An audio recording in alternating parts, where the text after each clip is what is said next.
తెలంగాణలోని పలు ప్రాంతాలను మంచు దుప్పటి కమ్మేసింది. హైదరాబాద్, రంగారెడ్డి, నల్గొండ, ఉమ్మడి వరంగల్, సిరిసిల్ల, ఆదిలాబాద్ జిల్లాల్లో మంచు కురిసింది.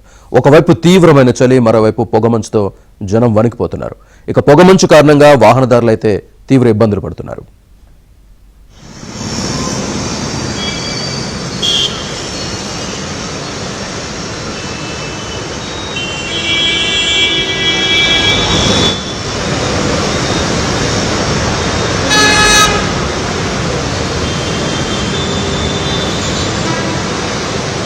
ఒకవైపు తీవ్రమైన చలి, మరోవైపు పొగమంచుతో జనం వణికిపోతున్నారు.